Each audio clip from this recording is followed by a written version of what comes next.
I go na na na na. I thought he was gonna go. What's that group that what's the group called? Fuck it. Never mind. I'll think of it later. I can't wait to get away from you. Unsurprisingly, you hate me too.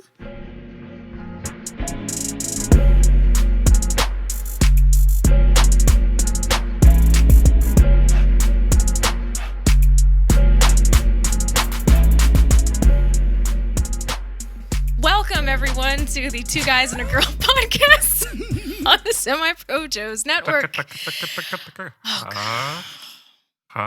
Stop. No. Anyway, we're glad you guys could join us this week. It's nice to have you all back. Yes. We're over here having a morning. But how is everybody doing, guys? I'm doing How's good. your week? I'm doing good. Yeah? Well, this is welcome to the Two Guys and a Girl podcast with Big J, Wally B, and Mimi. Yeah. And my week was pretty awesome. I got my new schedule started this week. I got working 9 to 6 is a little different. It's a little tough whenever you're getting used to something. Because the benefits are good, but then the drawbacks are really tough. And the drawbacks happen early in the morning whenever you're like, oh shit, I gotta get up. And not only do I have to be up, I have to be like present and ready to go. Mm-hmm. And so, especially at our job. So yeah, no, it's been interesting. I like getting home earlier. I like being able to like enjoy evenings. I like being able to fall asleep a little easier because I'm really tired. Like when I used to work 11 to 8, I wouldn't really be tired till like maybe 12-ish. Now, like around like 10 or 11, I'm like, so. I used to hate that midday shift, yo. Like, I hate middays. Like, Yeah. nah. That's like 11 to 8, 12 to 8, anything in that range, like, no.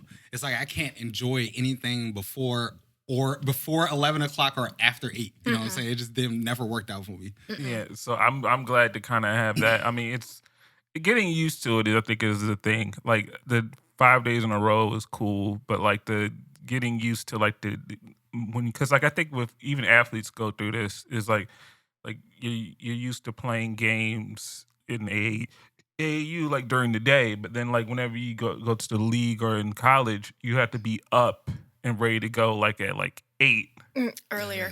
and got to be peaking around that time. That's why certain people don't really want to rest because they'll say, I know LeBron would say, hey, I don't like resting, like cutting my minutes back because my day starts, early in the morning prepping to get ready to, so it's not a thing of, you're cutting my minutes back because the time I would take to get ready for the game, you can't cut that or else I won't be ready to play. So he said, it's better to say I'm not playing this game.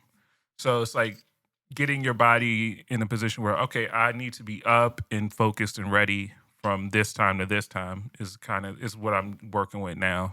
So, but yeah, no, other than that, getting that ready. I asked my nieces what they wanted for Christmas yesterday, and they was like, I don't know. And I'm just like, well, that's Hurry up. that's Figure it out. that's typical. I could understand that, I asked two of them. Well, I asked one, I called one, didn't answer. And I was like, oh, okay. So then I called another one, and then they was like, "Oh yeah, so, my sister's right here." I was like, "How come she ain't picking up her phone then?" And then she's like, "Oh yeah, but her phone is like dying or whatever, So I was like, "All right, cool. Just ask her what she wanted." Got out the phone. I was like, oh no, I have another niece. I need to call her, or else that would just be kind of messed up. I just asked two of them what they wanted, and asked the other one. So I called my oldest niece, and she's like, she didn't know, but then she was like, so, but what do you want, Uncle Jamal? And I was like, oh, okay. Money. I was like, Send me money. I don't know. It caught me off guard. Like for real. It caught me off guard because I was like, I don't know. Shoot, like anything I want, I'm an adult. Anything I want, I can kind of get. You know what I'm trying to say? Yeah. It ain't like I ain't like I got a wish list like I'm like a kid. Yeah, like, please get me a PlayStation. Yeah. Right. Like, I've been really good this year, Santa. I ain't gonna lie though. I got an Xbox for Christmas last Christmas and shit. Oh, also really? Also random shit. Yeah. Xbox One. The Series S joint. Oh, the joints that like no one could get. Yeah, like last year. Yo, I don't know. Chris was on some ninja mission online one day. She saw a tweet that said the Best Buy near our house like had them joints in stock. And I don't know how or what she did it, but apparently she went to Best Buy, picked it up, and when she was walking out, it was like a whole bunch of people outside mad and shit. Cause like the guy came out was like, yeah, that's it. We don't have no more. She got like the last one. Hey, Mimi, do you remember last year I was waiting outside of the GameStop to try to get like Yes, I remember. it was like earlier in the morning. It was I remember. like it was like the line of hopeful people like trying to get hoping against hope and like it was like, oh yeah, like you knew if you were towards the back you weren't getting anything, but you just were hoping they had enough in stock. But no, like the people only like literally somebody camped out from Thanksgiving Day and like just pulled up a tent. Yeah. And just stayed out there. That's a thing people do. Yeah, That's a thing people do. Yeah, honestly. they do it for the iPhone every year. Like, ugh. No, I ain't doing that for no phone because, like, you know, I can get that later. I'm not doing that for shit. I'm when not the doing that for anything. Now, when the iPhone 10 first came out, you know, when they first switched the screen up and all that, this dude was outside the Apple store on Fifth Avenue in New York. And, like, he was on the news because he was the first person to get the phone, like, the very first person to buy it, period, right? Oh. So they interviewing him. He's taking out the box. He's like, oh, yeah, it looks so boom. Drop the shit on the ground. Oh, jeez. Oh. I was like, oh, man. No. Yeah. Hopefully he got the no. The Apple Care. I hope he got the warranties and the care packages and all the things. He gonna be on the phone like, an Apple Care associate told me that I could come into the store. What do you mean you can't accommodate me right now? No. Oh, that's a headache and a half dealing with any of that kind of stuff. Trust me, it crazy. is. That 11 to 8 shift I was talking about, like, I used to work middays when I was a tech support rep at Apple, yo, and over the phone. And it was terrible. It was absolutely terrible between the people just thinking that they could call Apple and get like a 12-year-old iPod like replaced for free, or like, you know, really, you know, and you know, old people need to call tech support and that's fine. But like there's been a few times where it's just like, I just can't do this. Like you literally don't even know what the K button on the keyboard does. Like type a K. Or you'll get like the super young kids that'll be like, I don't understand why I can't take all my Livewire music and put it into my. Like, luckily, we was a little past that by that time, but like, you know, like past like LimeWire and stuff. But like, I still used to get, like, I worked in iTunes store support for a little while, and I used to get calls all day about, hey man, my kid was playing with my phone, and like he bought like $50 worth of Candy Crush coins and shit. Like, ooh, no. Candy Crush coins. Oh man, yeah. I can't remember the last time I worked a mid shift. Like for me, it's either been evening shifts or morning shifts for things. But then it's also been a minute since I've done anything like customer service related. Like when I worked, my first job ever was like working at a KFC. I was 16. And then when I was in college, I ended up working as a waitress at Glory Days in the town I lived in. And those experiences were important. They were important, but I am so glad I do not have to deal with that nonsense ever again. How I feel. It was a good learning experience. It thickened my skin for a lot of different reasons, but I am glad that I don't have to deal with that ever again. I just don't. Yeah, customer service sucks. It does. Like, I don't care what nobody says. I don't care how much you like it. That shit sucks. Yeah. Good for you if that's your element. Great for you. Yes. Like, you should always do customer service if that's like something you enjoy doing. Mm-hmm. but Yeah, I don't like people that much. I made my exit stage left. Like the only real thing working in customer service did for me is made me way better. Like made my mask a lot more intricate. You know what I'm saying? Like, and that's like not always a great thing. You know what I mean? Because sometimes I'll have my mask on when I don't need it. Right. Right. And that's been one of the downsides to having like physical masks on now. My face has gotten so loud these last 2 years. Yeah. You can't control it, right? Like, no, there have been times where I'm either in conversation with a client or if we're in the middle of a Zoom meeting for stuff. And like once in a while, I'll catch myself and I'm like, and video off. I was wondering if she was going to do it. I was like, because I'll catch myself on my screen and go, ooh, Mimi's face is a little too loud right now. We need to go in facial timeout. yeah, like the amount of times in the last like year that I've caught somebody reacting to me in a way that I didn't know what the fuck they were doing, but it turns out I was just rolling my eyes hard as shit. You know what I mean? But I didn't even realize I was doing it. I think here's the thing. Like Mimi is she calls me out on my face mainly because it expresses how I'm feeling. So then but it's not at the person. It's about what's being said. But it's like she's like, hold on. Even though no words have actually been spoken, she'll just do like that. but she has a very expressive face too, so she kind of gets it. Yeah. But yeah, your face was pretty expressive last Sunday. Yeah, I know. And that if you would notice that at some point my screen went dark. I know that about myself, so I already regularly know. Just have the phone pointed up. Don't have it because I'll be liable if my face on the screen. I'll be liable to facially say something, but to physically say something. So I'm just like, I'll just be passively listening so that I don't. Because I'm like, what do you mean? Yeah, make sure everything's on mute and make sure your screen is either dark or facing up in some kind of bland background where you can't be seen. My approach has been a little different because like these days, more and more often, I'm like realizing that like it's 1000% okay to just be who the hell I am. And like, if I'm rolling my eyes at something that you said, like what you really going to do? Are you going to stop what you're doing to question me in the middle of all the important stuff you're saying? Probably not. Probably not. You know what I'm saying? So like when it comes to like Zoom meetings and stuff like that, I have to be on camera. I just kind of like let it go. You know what I'm saying? I let all that go because like it is what it is. Whatever, man. I'm tired of like I'm just tired of like catering to like anybody else other than like me when it comes to that kind of stuff because I ain't really doing nothing to nobody. Our situation's a little different because we're the Fast and the Furious and we're a family. So you sorry, that's the last one. Okay, we're good. So how was your week in general, Wally? It just was it straight? It was cool until like 10 seconds.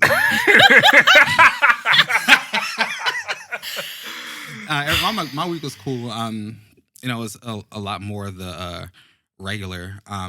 One thing I was talking about, like my doctor a couple weeks ago, and how I had like a pretty much a clean bill of health or whatever for the most part, and they put me on a vitamin D supplement, and like I think I could feel the effects already, and apparently that shit's like common.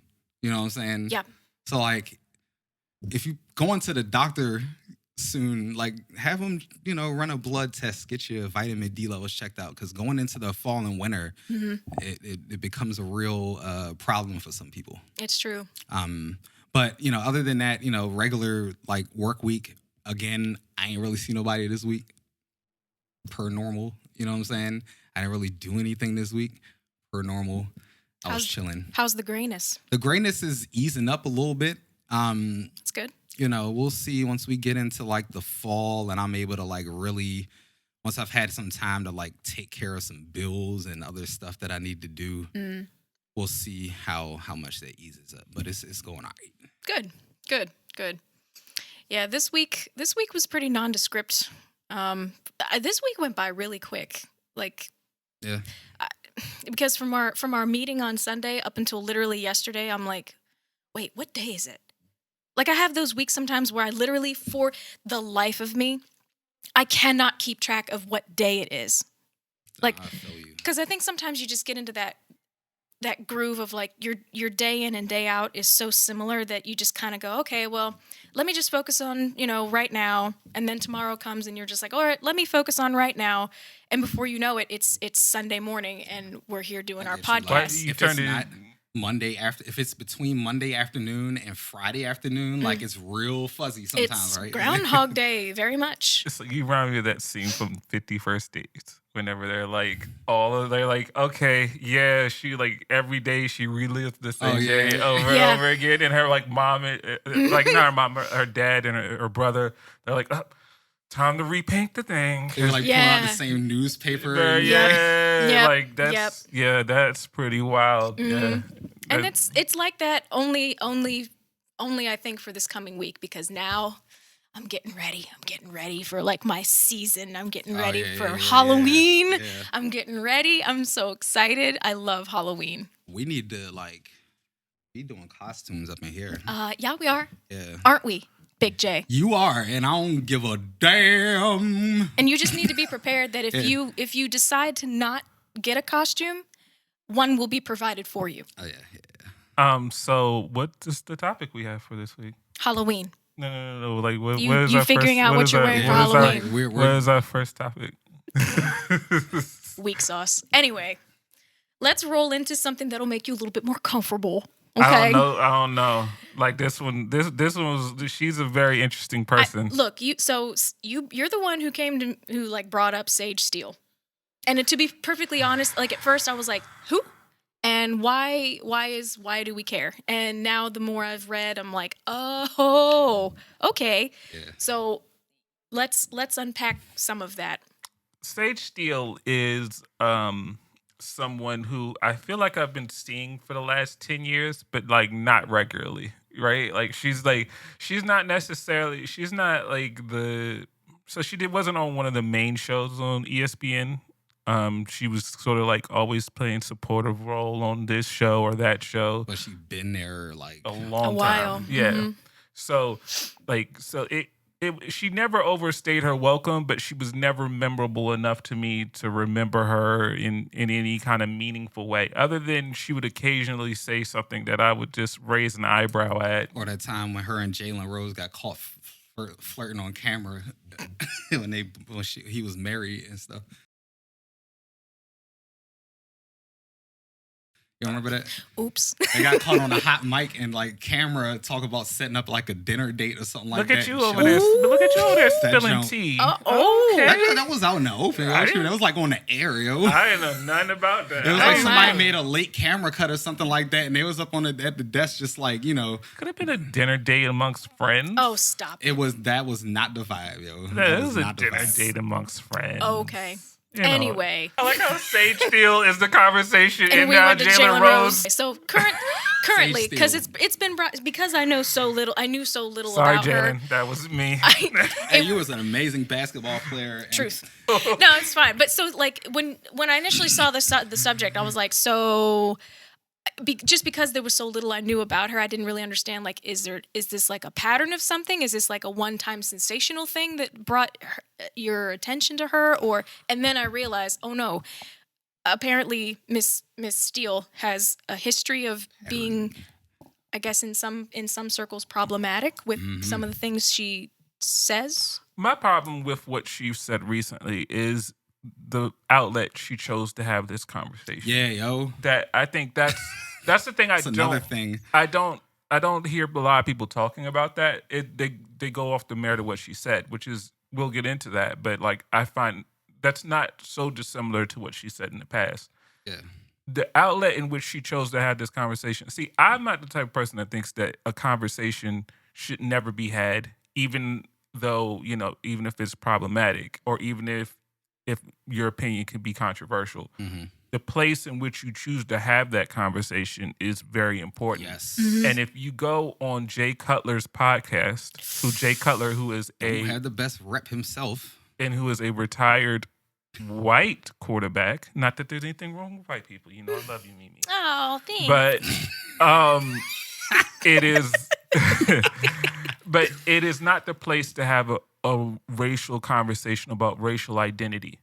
No. It is definitely not the place to have a conversation about women in the workplace No. on a male podcast. Former NFL quarterback. Yeah. Like, So nah, I just found that I think that was my biggest issues is like you can have your opinion, but just have somebody there that's going to actually push back in a meaningful way and actually talk in a way that something can be learned. right. Like, what's he gonna do besides just agree with all the stuff you're saying? Or co-sign it, Yeah. even if, because like I said, that he's not in a position to push back in a meaningful way. Right. And you did that on purpose. And in his mind, he probably sitting there like, oh, yeah, I mean, I totally get that you want to, like, identify with your white side. Yeah, right on. Yeah. You know what I'm saying? Like, No, I think with her, so her comments were, I don't want to beat around the bush. She was talking, I guess they were saying, hey, she identifies as biracial. And I think Jay Cutler asked her, she's like, what do you fill out on the census? And she's like, oh, I don't really do that. And I was like, for me, that's not you. That's a non-answer because you obfuscated the question. Yeah. You didn't want to answer that because you already know what your answer would have been. Yeah. You fill out black on that census, or you identify mainly with being black because that's how you would be treated in America. Until she started talking about what she was, I just thought she was a light-skinned black woman. yeah. I never knew anything about her mixed heritage, which is fine. You can be mixed. When she started talking about when Barack Obama got mentioned, and in the context of how Jay Cutler even said it was kind of nasty. Well, Barack Obama chose to be black or something like that, and I was like, oh, that was like the whitest shit to say. I was like, and she said, she's like, well, she's like, and here's her response. She was like, well, yeah, she's like, yeah, that's good for him. I find it fascinating. Fascinating that he chose to do that, considering he was raised by his mom and his grandmother, and his dad left. His black dad was nowhere to be found. Yeah, and I thought that was like, whoa, what the hell does that have to do with anything? Yeah. There's plenty of biracial people. There's plenty of people in general whose families aren't together, and they're raised by someone else, mainly the mom. That doesn't change your racial makeup, and like an adopted black kid is not white because a white family adopted him. Colin Kaepernick, black as shit, yo. Like both his parents that raised him was white. You know what I'm saying? Like, yeah. So I thought that was a weird take from someone who obviously I said this to you in the group chat, Wally, is like I realized there's a lot of daggers out for her right now, and her comments were offensive, but I hear a lot of self-hate over the years with her. Yeah. Like that's definitely a source. Like ingrained in her. And I find that I think, to be honest, I think within our community, it's not that you say something we don't like, because people Kanye West says a lot of shit that people don't like, and he still is allowed to cook in the culture. Yeah. Even within what he said, he got in the most trouble when he started talking about slavery as a choice and certain things like that. Yeah. It's when he started challenging the whole, because everybody who's black within the community, even though there's a lot of things that we say that we want to be changed, and that we're still proud to be that. Yeah. When Sage Steele is like, I don't want to claim that, I'm not proud of that. That was the kind of feel I got from her, and that was for real. And I think that was the thing that kind of was a little really hurtful that's why the daggers were out, especially for her, because it was like, I have a choice, and if I had a choice, I would rather be identified as white. There's nothing wrong with embracing both sides. Who gonna look at you? You know what I'm saying? Who gonna look at you and think you white? First off, nobody. That means they're not going to treat you as such. Mm-mm. And you can't just like, we're black in this country, or we resemble any other race of color. Like that is what we are, because like it is what it is. You know what I'm saying? Like you have to accept that as part of your identity, or otherwise you're just going to be like faking the funk for your entire life. And like, how do you live like that? And you're not going, you're going to somebody who knows how to deal with your hair, girl. You're not going, I don't know what she was doing. Like, I literally don't, like, I see what kind of hair you have. You're not going to like the Beverly Hills salon. Nah. You're going someplace where You're not going to supercuts. And shit. you're getting your hair done by a woman who knows how to deal with 4C hair. Yeah, like yo. I don't know what she was doing there, but to try to do all this mush mouth shit about your race and like what other people should be claiming, like. No one's 100%. I'm not 100% anything. Yeah. Right? Like no human being is 100% anything. Yeah. So, Yeah, like, come on now. Like, even me, like, looking back, like, I think at one point, once I had gotten my Ancestry DNA results, I don't know if I had, like, shared the break. Like, I showed you? Yeah, you told me about it. You never showed me. It's a smush of pale-skinned people, but from several different regions across wide swaths of land. Yeah. So it's like, it's like if someone's like, well, I'm French and my family's been in France for, hundreds of years and, we are nothing but French or German or Italian or Swedish or whatever. Your people came from somewhere else at some point and married in, maybe looking like other people, but were from different places. Like, just because someone looks like you doesn't mean that person, just because of their skin color, means that they're 100% something. And it's like, I think when you and I were talking about like how, the white community just in general ends up identifying each other, not necessarily by shade, but like socioeconomic status more than anything else. So it's like, it's hard for me as someone who's like white, just in general, like hearing how tricky it is to differentiate between, well, you're only kind of black, or you're only kind of white, or you're only kind of this, when they are both of those things as much as they are, one thing or the other. Right.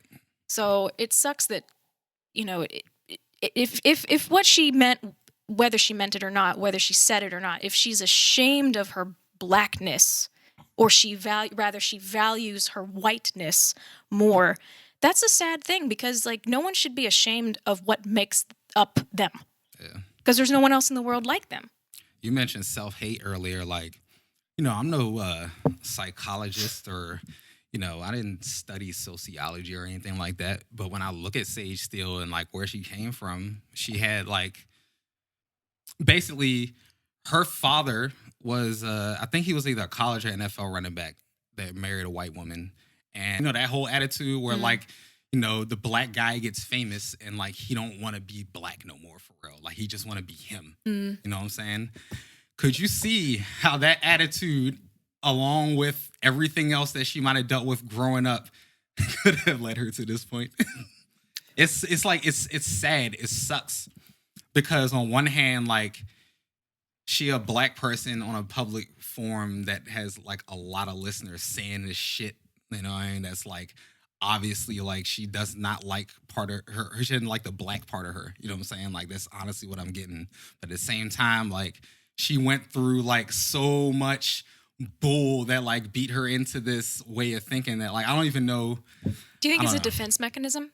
I mean, like if you get taught like your whole, and this is generational. We're not even talking specifically about her in this case, at least. Like, if generation after generation, the idea of you being black in any capacity, you're taught that it is wrong or less than or whatever. Who's taught that? You say people in the community. Like, are you talking about within the black community? Yeah, like if you're told by people who look like me that being guys that look like you is less than, like, generationally speaking, after a while, I wonder if there's almost this now subconscious defense mechanism where, oh, well, if I diminish my blackness, I'll be more accepted, or I'll be safer, or my life will be easier. That like, just from, I haven't been in that situation because, like, I had a unique experience where I grew up in an area that had, like, a lot of middle class and affluent black folks. But the richest black area in America. And that is saying something. If you, like, go there, it looks like, nice in some places, regular as hell in others, beat down in others, and then there's a few millionaires scattered around, right? it don't look like that it should have that title. Yeah, if you look at the richest white, like that's when you really Yeah, start yeah. talking. It's Like like, if you look God. at the richest white area there is, and then you look like PG County, the place that we're talking about, Prince George's County, is the richest concentration of black wealth in America. That it is not rich in the sense that if you go there, you'll see like, you know, it looks like Orange County or anything like Yeah. that. It doesn't look like the Like OC. there's neighborhoods where they have like, you know, humongous houses and stuff like that, but like, you know, it's not like that's the norm, the regular. It's just literally the largest concentration of black people who have a median income, Yeah. and who all just huddle together. And They're not that's talking about how all them people, like how a higher concentration of people got effed over when the housing market crashed in PG County than in other places. Yeah. They're not talking about how nobody really has any generational wealth because all this ain't really start until like the 50s or 60s or something. You know what I'm saying? So yeah, that label is like fun to use, but like there's a whole nother side to it. yeah, no, and I think a lot of, and I think, and you and Mimi, I guess you could speak to a little. You've heard like stories about Prince George's County and like that. What I said does not coincide with that. Yeah. You get what I'm saying? Right, It right. does. It doesn't. Those two things don't go hand in hand. But Right. that is kind of like. Do you So- only hear the negative first? Yeah. And what I was getting at talking about PG County is that like I didn't have the same experience as somebody like she had. You know, her father and her, I forget where she grew up, but like she definitely grew up in a mostly white community. You know what I'm saying? Like went to school and stuff like that. And like you were saying, if you're in that situation, like if you're one or a few out of like, you know, a whole lot of kids and most of them are white, like those things will start to beat down on you, you know, continuously. And if you don't have a support system behind you, like if you're not the black kid with black parents that came from a black area and they want to make sure you hold on to like your core values, who you are, then like that's going to slip away. You know what I'm saying? So like I could totally see like how she would have gotten to this point because she probably didn't have folks with the right mindset in her corner.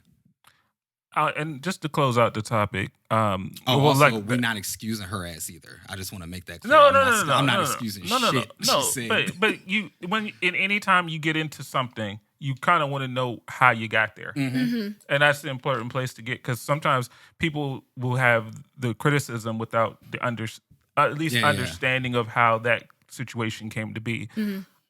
Just to close out that topic of what she was saying there, because there's a woman part that Yeah. she Yeah, said yeah, that I we want to gotta- get to Oh, too. yeah, we do. No, But I think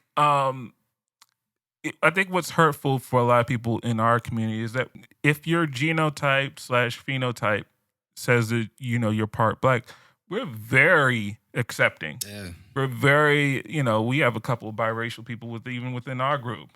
And outside of a few light skin jokes, which I get as well, you know,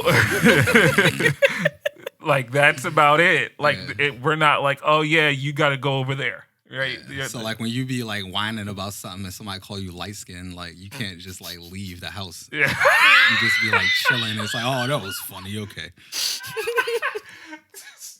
Wally. Our community is very accepting of biracial people, so I find that it's very weird that it's not like she's not invited to the cookout or would be not asked to leave if she showed up. Like I think that's the thing that makes people upset, is that it's not like, wait, like no one's saying you can't chill, like you know. But there's the second part of what she said and about women, and I thought when she was talking, I thought she was saying something else, but then when I listened and then when I read it a little more, it was like, wait, no. She was saying some foul shit. She was, because at first I thought she was talking about professionalism in the workplace, because she started talking about how she's tutoring like with women, because she's on TV. She's a notable face there, and she says she gets, and this is not uncommon. People who want to get into the business try to talk to other people about how they got there and how they got put in position. Yeah. And she was like, I guess they would send her tapes or whatever. And she was saying, hey, I feel bad to tell these girls this, but I won't give some of these girls the time of day because the way they're dressed. And And then she starts going on to this like, women are smart. They know what they're doing, and they know when they're wearing clothes like that. They know what message they're trying to send. And I'm like, oh wait.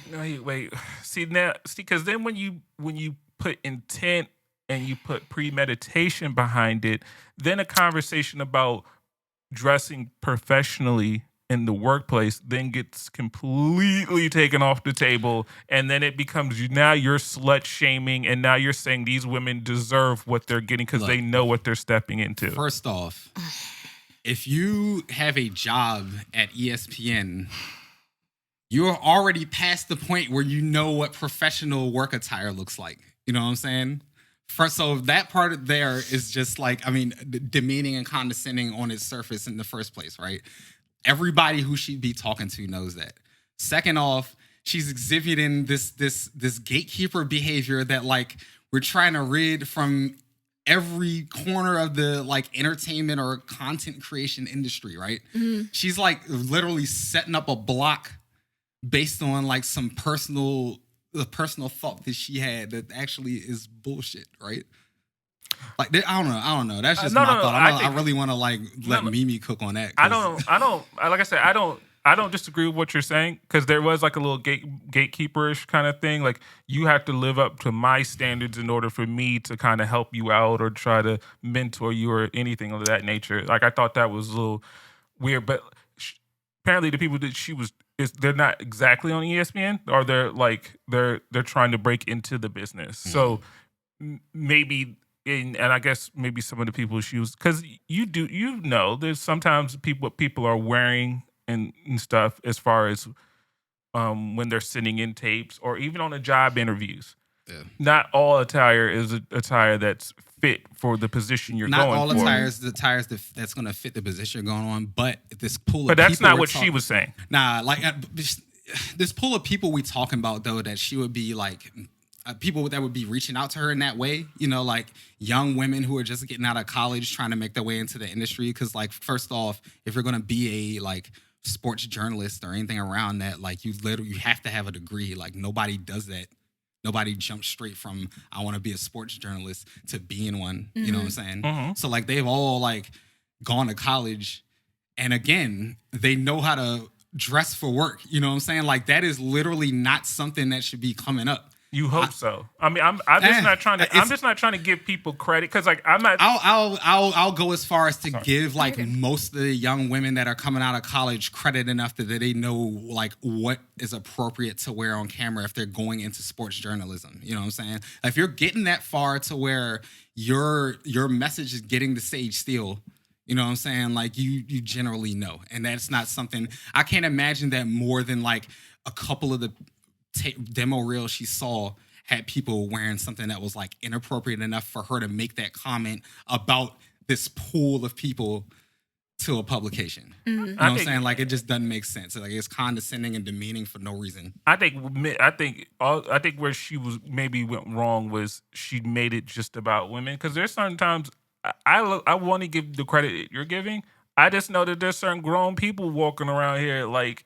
I've heard some people tell me about like, oh yeah, like they're doing a lot of Zoom calls as far as for like job interviews now. And people just show up on them things any kind of way. Yeah, but we talking about people who are going into a profession where like being on camera is like most of the deal. We're not talking about like regular motherfuckers with jobs where they don't appear on camera. A job is a job interview. No. A job interview, my man. No. What I'm saying is they're not. Your mindset's not going to be the same if you are working in a grocery store and have to get on a Zoom call as it is if you are working towards it being a sports journalist. Like the way you appear on camera, you go about it totally different because you've been trained to know that you have to appear in a presentable way on camera or in front of whoever you're in front of. I don't know the mindset is just going to be different. I don't know what Sage Steele's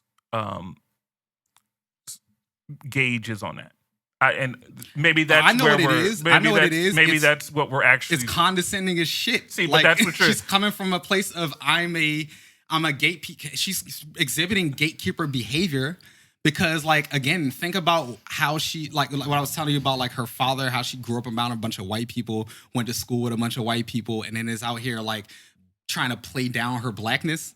Like, how could you not exhibit gatekeeper behavior once you finally got to a position of status? Not you know arguing, what I'm saying? not arguing that. Like, that's literally what she's doing. Not arguing that. My only thing is that guys and girls, see, because she made it about, I think that professionalism, you would think, goes hand in hand. Like, you're giving them the A already.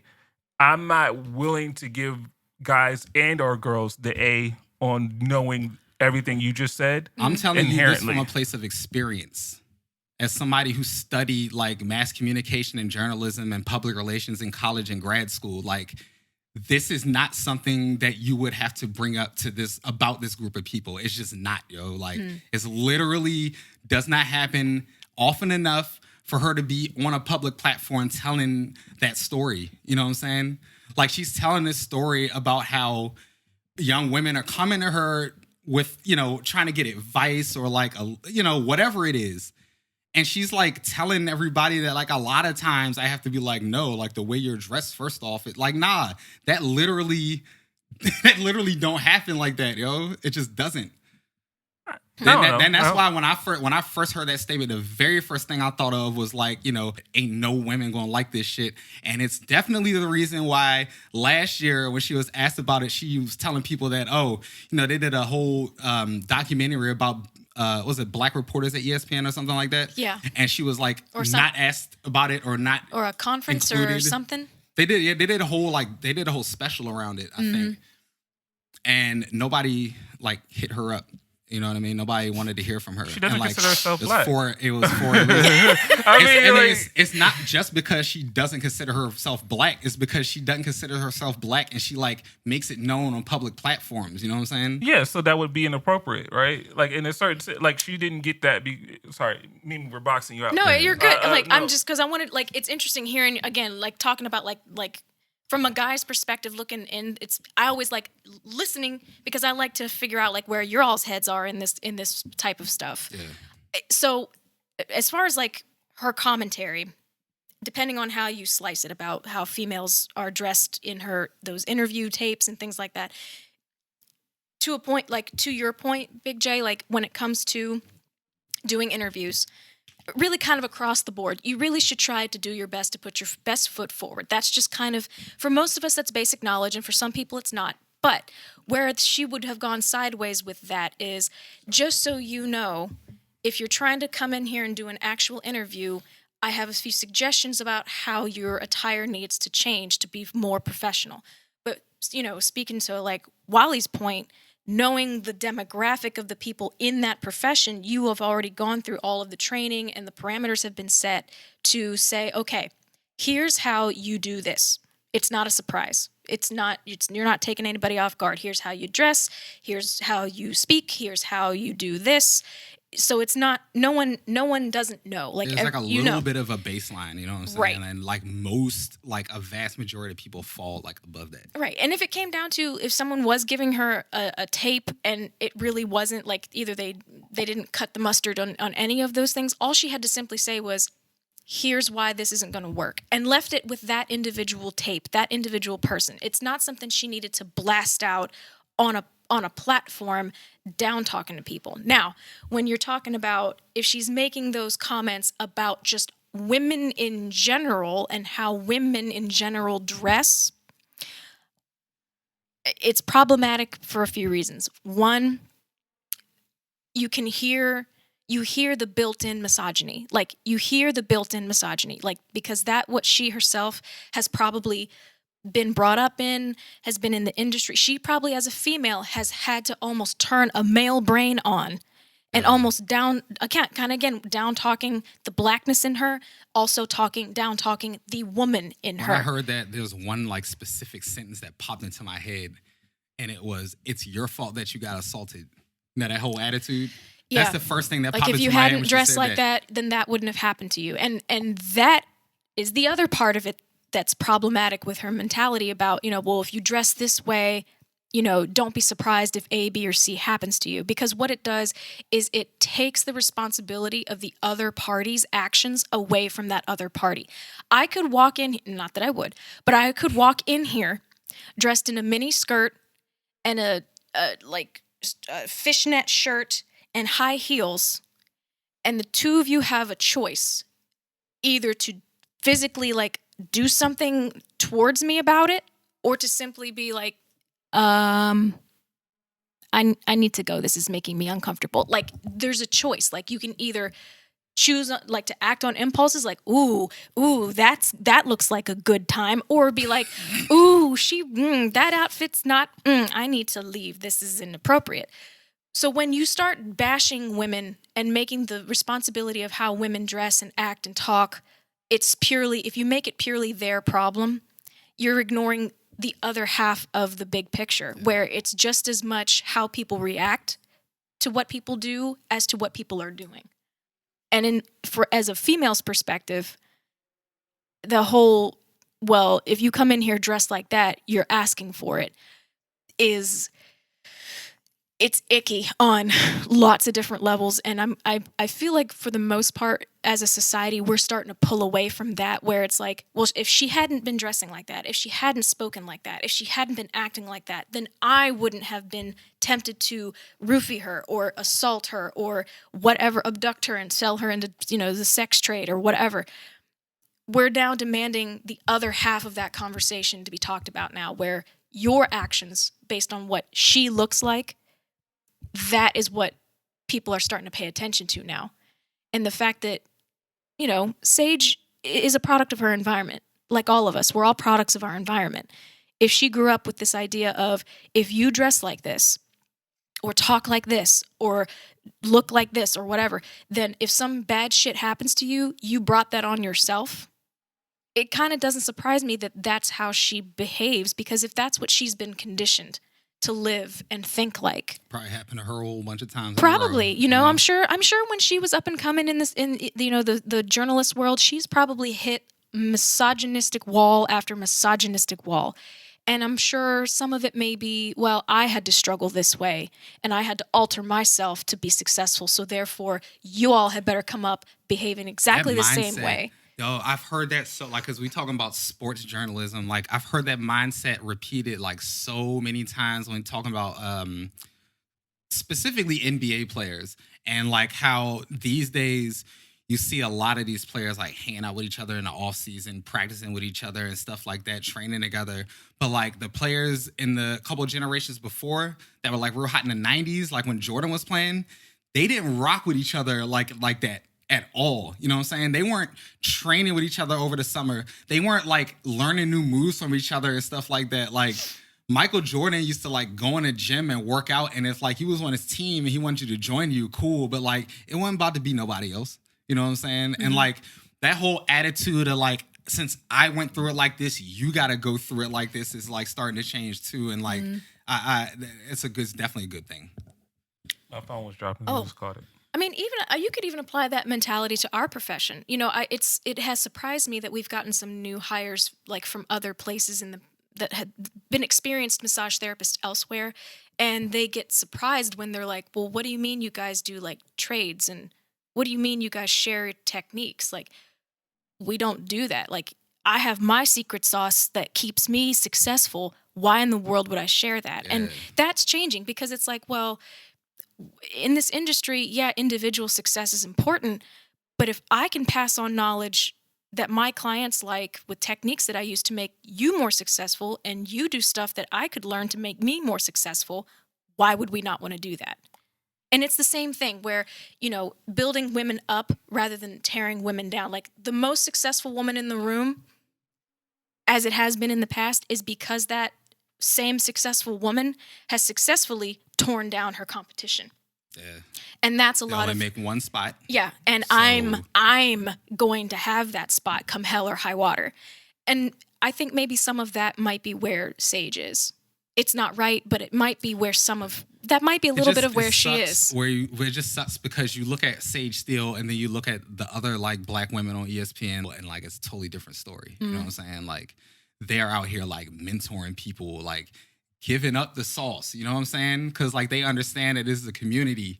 Like we gotta look out for each other, and we haven't up to now. Mm-hmm. You know what I'm saying? Like, on the women's side and on the black folks side. Mm-hmm. And she's like totally like Sage Steele totally like separated herself from a community and from like, and I think what to where how it all comes full circle is that she's sort of put herself by herself, like Mhm. in a way that like not amongst all the people Yeah. because she doesn't identify or doesn't want to identify. So therefore, a lot of the support system or how, like you said, pull people up and try to, elevate people and put them in positions. That's not something that she's, like you said, she's been trained to do. She's been trained to like, I got here, now it's time to close the door behind me. Exactly. Right. I And want I'm my gonna corner find office. Don't come in here. I'm Mhm. gonna find reasons why you can't come behind me. Right. And so, yeah, no, I just think that with her, there's a lot going on there with her that I think is problematic is a word, but it's also kind of sad because I Yeah, don't, yeah. Yeah. That's yeah. because I don't know if anybody else was catching this. It was immediate, like Sarah Spain, like Yeah, yeah, yeah, like yeah. all of them, like they Right came away. together like Voltron to be like, this is not how this Yeah, yeah. goes. We don't rock with Well, this, yo. yeah. Like none of us. Like, could you imagine, like, you say something, like, okay, and like at work, let's imagine you say something online, Mimi, about like how something is going, and then everybody like denounces you immediately right after that. Yeah. Like that would like, or like within our group, Wally, like you say something, and then all the people closest to you are like, actually, it's like, you know? Oh, you mean like that time when I was like, DJ Envy was right for defending his wife live on the air, and they called me a women's rights activist as an insult. Okay, you mean like that? That's in the chat, Wally. I don't give a shit. No. Nobody know. We're not using no names. I know, but like, It's a problem. It's a fucking problem. Like that. It is what it is. That is actually a really good example. I don't even know the details of what's happening, but I guess no more details are really needed. know. But like, yeah, I expressed that DJ Envy when he went on the radio and wanted to make Jesus Amiro apologize about talking shit about his wife live on the air on their show. He wanted to do that on his show. He brought them on, and the very first thing he said was, "I need you to apologize to my wife." And I was saying that, oh yeah, he was the right thing. That was the right thing to do because, like, I mean, they were talking trash about his wife. I would demand an apology live on air too, since that's how y'all did it. But everybody jumped down my throat. Talk about like talk about some man law shit and like nah, y'all some hoes. Every single person who's on that side of the argument is a hoe. This is just like this is like one of those things that like guys don't talk about with their boys, right? Like that shit was a problem. I got called a women's rights activist as an insult because I was defending a guy who was defending his wife on his radio show after somebody talked shit about her when she wasn't there on their TV show. And I think honestly that's one of several examples of the changing of cultures that we're seeing now on lots of different levels. And I think mostly for the better because the stuff that people never used to talk about, the things that used to get brushed under the rug, like, oh no, we don't talk about that stuff. We don't talk about women's health. We don't talk about men's health. We don't talk about... Shit, we just talked about R. Kelly last week. You know right. what I'm saying? Like we don't talk all about that. domestic violence. We don't talk about these things because it's uncomfortable and it's, it's not my place or whatever. And I think the fact that, we can have these conversations now and go, actually, no, I don't like this. And here's why. I think these kinds of conversations are important. And I hope that Sage at some point, learns from the backlash that she's receiving. And, even if on the off chance she ends up somehow hearing this episode, and here's our perspective, people who don't know her, people who aren't in her industry per se, from one, woman to another, like, maybe it's just a matter of someone needing to hear that it's okay to let that mentality go and embrace something new, something healthier. Unlike our next topic, which irritates me to no end, talking about the changing of cultures. This whole new slap a teacher challenge on the TikTok. Jay, we're gonna let you talk about this first. There's always silly stuff that goes on the TikTok and with the kids and all that. But I thought, it's just fun in a reflection, in a, like in a background kind of way to be like, oh, look at they're climbing on top of crates. Oh, that's cool. Well, look at that. Or they're It's gonna hurt, but it's not hurting anybody else. yeah, just but like when you start talking to see, whenever I first heard about this, I was like, what's my mom was a school teacher and one of these dusty ass Like I kids. got friends as school teachers, you know what I'm saying? Yeah, Like I got like- friends who's like administrators. My like, mom's been in education for as long as I've been my alive. sister's a damn teacher. yo. Yeah. Like Like and one of these dusty ass kids slap my mom. Like, see see, here's the thing. You're better off slapping me. Cause see, once you do something to somebody that's close to me like that, now what can you say to me? Cause now I'm not. It's not. Oh, you slapped my mom, so now I'm gonna slap you back. No, I'm hurting you. Yeah. So like so it's like where does that go? So like even like first off, you slap my mom, she might hurt you. But then if you slap me, if you slap her, you're gonna get it even worse. And anybody who loves that person is not gonna want you putting your hands on them, especially if they're there to educate you. Yeah. What is up with these kids where they feel as though it's all for the clout? To be involved in the conversation it's funny, is not that it's funny important. that like you can say that all you want, but like everything else around all of them is telling them the exact opposite, just without the words. Yeah. You know what I'm saying? I feel for the kids. But what's the consequences of that though? I don't know. Well, I depending don't know. on their I age. haven't gotten that There'll be far. misdemeanors or felonies. I feel bad for the kids that are at that age right now, just simply because like a world was built around them that like is detrimental to like almost every facet of their life. You know what I'm saying? It's true, It honestly. sucks. Like we just heard about the whole Facebook thing. You know how about they were about to put out Instagram for kids and they pulled it, and a report came out that said that they did a study on Instagram and said it is bad for a majority of teenage girls. Straight up. Yeah. Yeah. Well, they did like they were doing a hearing on Capitol Hill the other day, and they started talking about Instagrams, and the guy was like, so what are you guys planning on doing about Finsta? You could tell the guy was just reading his notes and had no idea what was going on. Yeah. He didn't realize what a Finsta Finsta is. meant, or like how it was a count, but it was a slang term That's for how another those things thing. usually go, right? Yeah, That's but a like- problem too. Like you got all these lawmakers trying to Detached like lawmakers. They don't know anything about tech, like none of them, and they trying to like solve these issues. Like it's not going to happen. And like I'm not. And here's the thing: I don't think it's an act. I don't think they're like, well, we just don't want to regulate this. I think they literally have no idea. No, they don't. They just- literally they don't. don't. They They have no just idea have how the- the internet works. They don't know. You're like 100% on point. They just don't know. And they don't know, and they literally only thing they have is the power to call Jack Dorsey and Mark Zuckerberg to the table. They have no idea what to ask these people, and they have no idea how to regulate these people. And it's understandable because they got a whole bunch of other stuff going on. Like how they going, like you in your, in your 60s, how you going to just learn about tech? You know what I'm saying? Like and Yeah. out of all the other stuff you got going on as a senator or a congressman or whatever. Yeah. Yeah. It's And a then- whole and to world get that the- you never got conditioned for. That's why I can't wait for people people our age to really like get into those positions because then that kind of stuff will be different. Now, I don't know how much further tech's going to advance, how much is going to outpace our age group in terms of how much we're able to like pick up in general and learn. But like, yeah, that's a huge part of it that they literally they computers came out when they was in their 30s. You know what I'm saying? Like they don't know nothing. Well, I know this is slightly off topic, but going down what you're saying, it's supposed to be a representative democracy, Yeah, correct? yeah. 80-year-old people and 70-year-old people don't represent That is the whole- enough of the population. And that's no offense to anybody in Florida or Boca Raton. I'm just saying.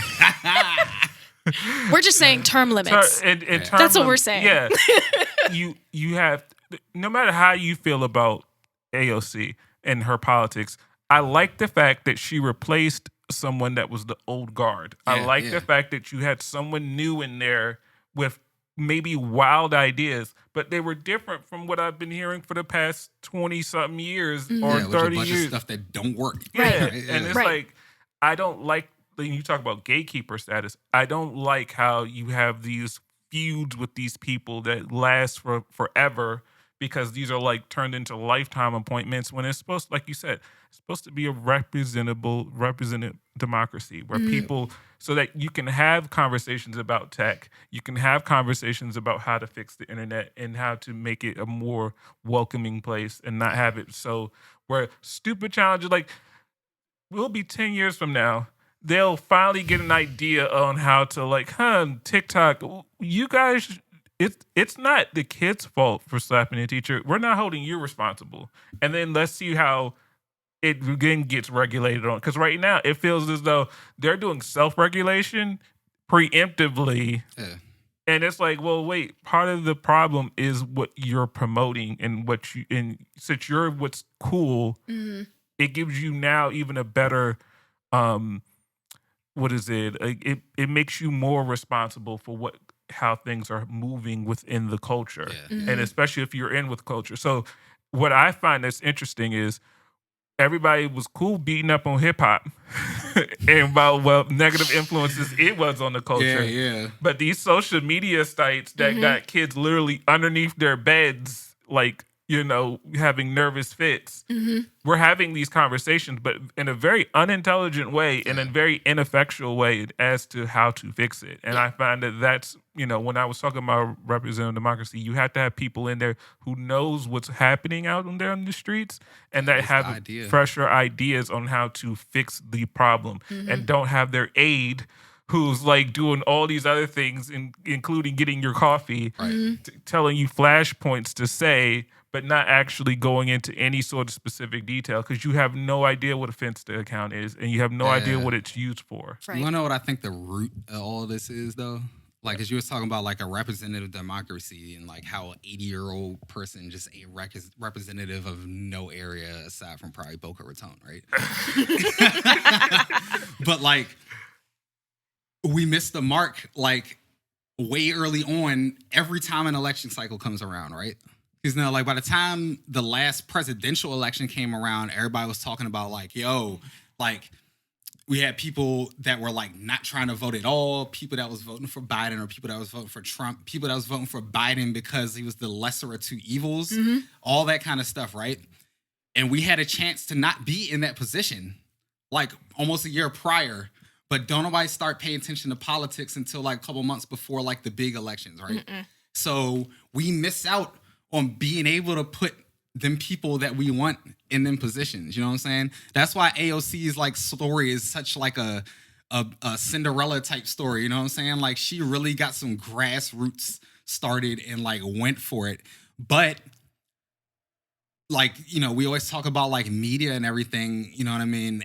The information that people are getting them is not telling them that it's important to pay attention to these races for like, president, governor, city council, any of that kind of local stuff until like either if it's around a presidential election or like, a month or two ahead of time. Right. I also think that, and I'll let you cook a little, sorry, but I also think ranked voting would help out a lot. And it would break up the whole duality political party in this country. So ranked voting meaning, so if I wanted to vote for, let's say, John, Jerry, Mike, and Larry. John and Jerry may be Republican and Democrat, but Larry and, what's the name, may be from other parties. And then they just can tabulate, okay, if you, let's say, I like the Republican the least, but I like these other candidates more. They just take an average of, so whoever has the number one votes may not actually win, but but the other person who's number two on every list or who the majority of the people find most palatable has basically a chance. What you're saying is like that electoral college system needs to go. Or at least needs to be overhauled. Or reworked so that you don't necessarily have it where it's just, I have a choice between dried shit and hot shit. Right. I want a choice between a multiple different candidates, so I don't necessarily have to hitch my wagon to somebody who doesn't exactly line up with me. Yeah. That's why I brought up the whole like people only start paying attention a couple months ahead of time because like the Democratic side literally had like 12 people trying to run for president less than a year before the election. You know what I'm saying? And like every single one of those people got taken down by either a right-wing pundit in the media or the president or just a right-wing politician. Like they literally beat these people down to the point where they couldn't really run anymore or get enough support to continue. Well, unfortunately, our political system is not so much about who's the best qualified, but who's got the most money and who's got the most connection. Yeah, and who can keep their skeletons hidden the longest. And the person that's going to like fit all of our needs in terms of what we're talking about, getting the right people in the office, are going to be the people that are able to do some impossible shit, like get all the people who don't vote simply because they don't feel like voting matters because of their, their situation. They don't feel represented, and they don't feel like their vote actually does matter, which is unfortunate. But part of the reason why you wouldn't is because the faces don't change and my problems don't change.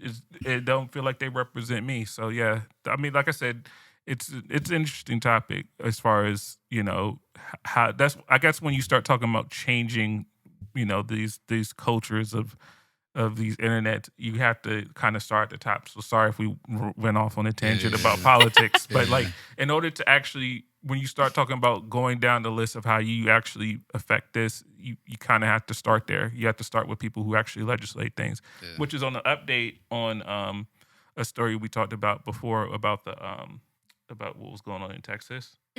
About you mean about the judge? The 6-week ban, about how they were saying that a judge had put an injunction on that. And then they overturned it.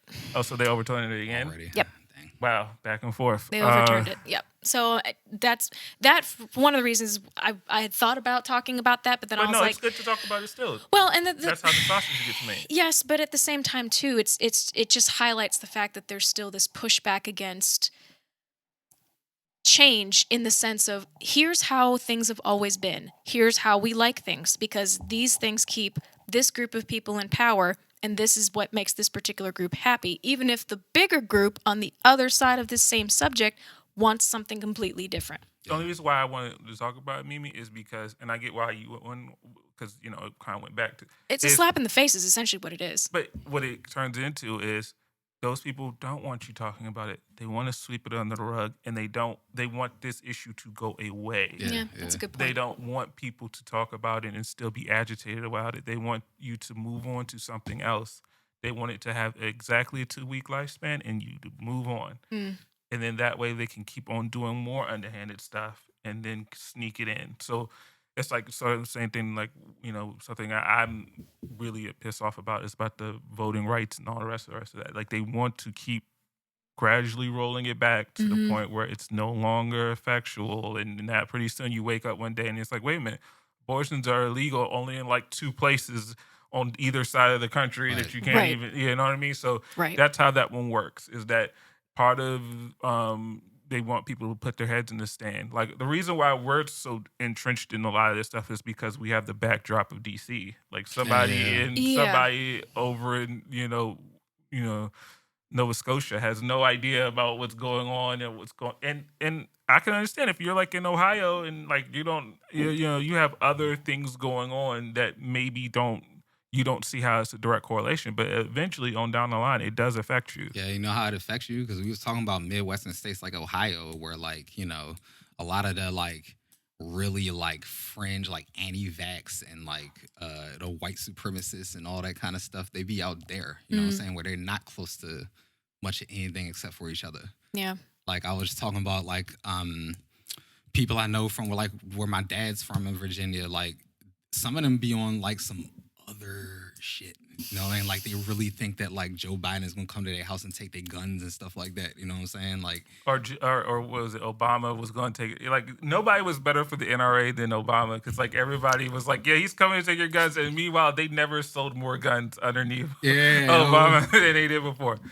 Like, for me, when it comes to stuff like that, where pitting people against each other because of, oh, this president's gonna take this away, or this president's gonna stop doing this or whatever, and it's like, if you really think about it, at the end of the day, one individual person isn't going to do the things that the people around them say that they're going to do. Like, no one president is going to put a committee together or a posse together and go around every single household in this nation and collect guns. To say that sentence out loud is wildly ridiculous. It is logistically, financially impossible for that to be a thing. Especially when you think about the what's the organization? I think it's called the ATF, something tobacco and firearms. Yeah, the They alcohol, track tobacco, and firearms. Them motherfuckers still don't use computers to like store their data and info. As of like at least like 2-3 years ago,